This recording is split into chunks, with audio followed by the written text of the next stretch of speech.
You've seen mushroom coffee, and you thought to yourself, what? Why? Fungi in your morning cup? And yet it's everywhere now. Here's the deal. Mushroom coffee didn't start on TikTok. It started when people had no coffee at all. And the full story? It ends with goats. So what are we actually drinking? Most mushroom coffee today is real coffee. Arabica, caffeine, that familiar bitter hug. But manufacturers blend in extracts from medicinal mushrooms. Lion's mane, chaga, reishi, cordyceps, names that sound like a fantasy novel. What's the real story on the label? You're not chewing whole mushrooms. You're drinking extract powder mixed with ground coffee. Sometimes instant, sometimes grounds. Brands like Sigmatic and Mudwater built empires on that blend. Fun fact, Finland drinks more coffee per person than almost any country on earth. So when Finns couldn't get coffee, they didn't shrug, they got creative. But here's the catch. The version in your Instagram ad is not the version from a birch tree forest in 1943. Modern mushroom coffee is a wellness upgrade to regular coffee. Wartime mushroom coffee was a survival substitute. Same fungus, completely different reason to drink it. Why is this important? Because the existence of mushroom coffee makes sense once you see both stories. First, what marketers promise. Second, what history needed. Let's take those in order. So what are adaptogens anyway? Lion's mane is marketed for focus. Chaga for immunity and antioxidants. Reishi for stress and sleep. Cordyceps for energy, the weird one.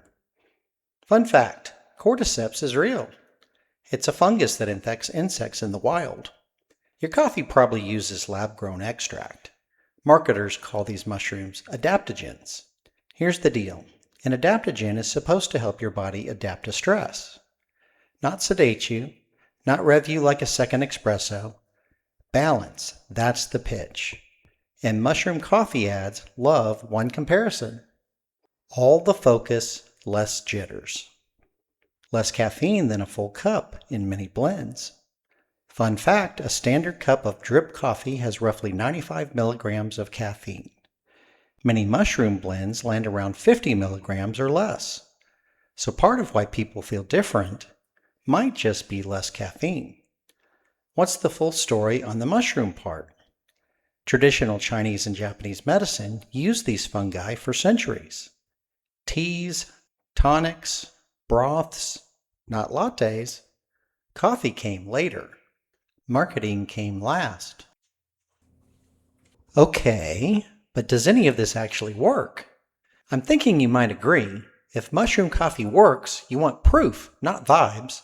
Here's where it gets messy. Small studies on lion's mane and cognition exist. Chaga has antioxidant data in test tubes and in animals.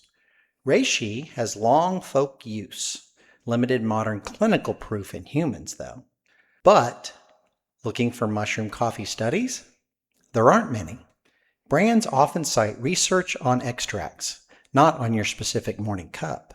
Dose matters. Extraction method matters. What survives a hot brew matters. Fun fact, chaga can interact with blood thinners. If you're on medication, natural doesn't mean harmless. Bottom line on science so far, the mushrooms aren't made up. The coffee blend health claims are often ahead of the evidence. That doesn't mean it's snake oil.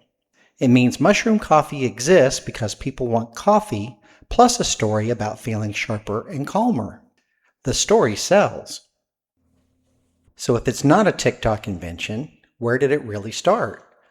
World War II, Finland. Coffee imports collapsed. Ration cards, empty shelves. For a nation obsessed with coffee, that wasn't a minor inconvenience. It was a crisis.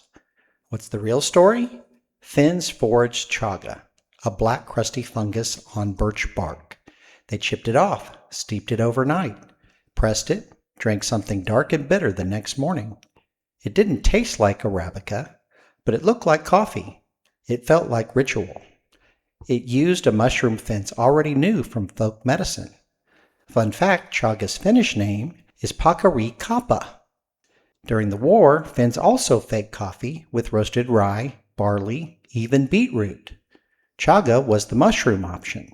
Fast forward to 2012, a Finnish founder named Tero Isokauppila launches 4-Sigmatic. He literally said his grandparents invented using chaga as a coffee substitute.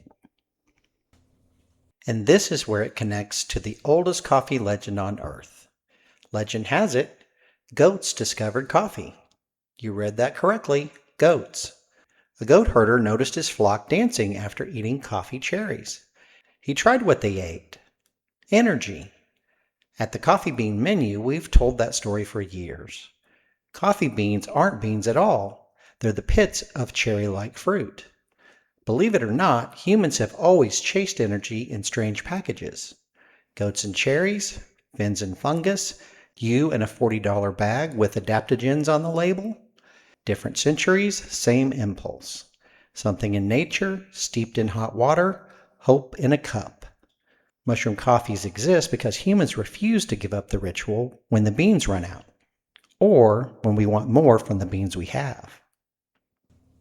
So, should you drink it? Here's the deal. Mushroom coffee exists for 2 reasons at once. History, Finns brewed fungus when coffee disappeared. Marketing, we'll pay extra for focus, calm, and a cleaner caffeine buzz. You don't have to pick a side. If you love coffee and want less caffeine with an earthy twist, try a small bag. If taste is a big worry, most blends lead with coffee, not mushroom.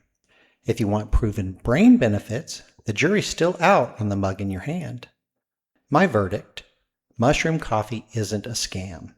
It's a survival drink that got a Silicon Valley rebrand. And the goats? They'd probably dance either way. Please like and subscribe. If you want to learn more, visit the website in the description. Thank you.